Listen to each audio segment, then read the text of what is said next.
இன்றைக்கி நம்ம வீட்டு என்ன லஞ்சுன்னு பார்க்கலாமா? அதுக்கு முன்னாடி நம்ம சேனலை சப்ஸ்கிரைப் பண்ணிக்கோங்க. வாங்க வீடியோக்குள்ளே போகலாம். கோயம்புத்தூர் ஸ்பெஷலான அரிசி பருப்பு சாதம் தான் செஞ்சுருந்தோம். ஆல்ரெடி நான் இதுக்கு முன்னாடி 2-3 டைம் செஞ்சு சாப்பிட்ருக்கேன். செம்ம டேஸ்ட்டாக இருந்துச்சு. ஸோ இன்றைக்கும் எனக்கு சாப்பிடணும்னு தோணுனால இன்றைக்கும் செஞ்சுருந்தேன்.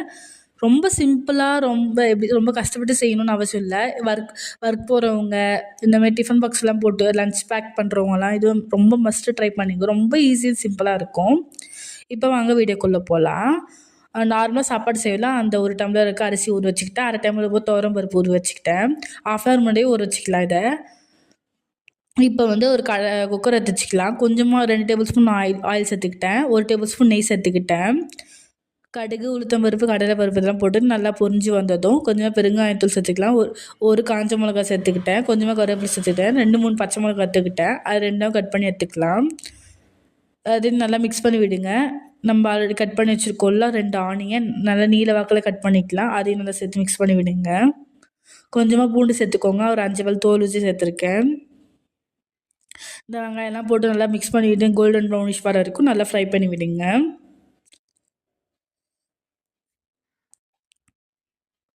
இந்த இடத்துல நல்லா மிக்ஸ் பண்ணி விட்டுட்டு 2 தக்காளி கட் பண்ணி வச்சுருக்கேன். அதையும் சேர்த்துக்கலாம். இது நல்லா வதங்கி வரதுக்காக கொஞ்சமாக உப்பு ஆட் பண்ணியிருக்கேன். உங்களுக்கு தேவைன்னா லாஸ்ட்டில் கொஞ்சம் ஆட் பண்ணிக்கோங்க. லாஸ்ட்டில் டேஸ்ட் பார்த்துட்டு ஆட் பண்ணிக்கோங்க. இது எல்லாத்தையும் நல்லா மிக்ஸ் பண்ணிவிட்டு எண்ணெய் பிரிஞ்ச அளவுக்கு போட்டுக்கலாம். கொஞ்சம் மஞ்சள் தூள், காரம் வந்து உங்களுக்கு வேணும்னா கொஞ்சம் மிளகாத்தூள் சேர்த்துருக்கேன். உங்களுக்கு வேணால் சேர்த்துக்கோங்க, இல்லை ஸ்கிப் பண்ணிக்கோங்க. இதை நல்லா மிக்ஸ் பண்ணி விடுங்க.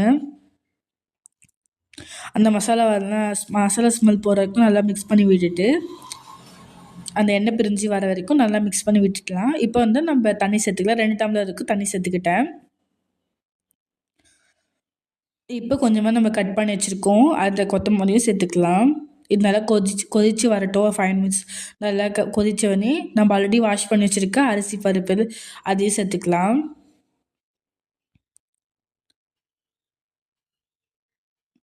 இந்த அரிசி பருப்பெல்லாம் சேர்த்த உடனே நல்லா மிக்ஸ் பண்ணி விடுங்க. இப்போ டேஸ்ட் பார்த்துட்டு குக்கரை மூடி வச்சுக்கலாம்.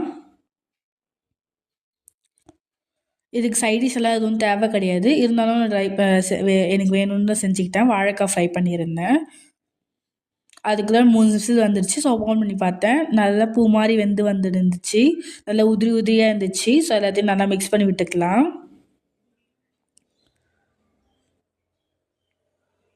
நல்லா சுட சுட அரிசி பருப்பு சாம்பார் நீங்களும் ட்ரை பண்ணி பாருங்கள். ரொம்ப சிம்பிளாக நீட்டாக இருக்கும். இது ரொம்ப கஷ்டப்பட்டு செய்யணும்னு அவசியம் இல்லை. சுட சுட அரிசி பருப்பு சாதம் ரெடி. வாங்க சாப்பிட்லாம்.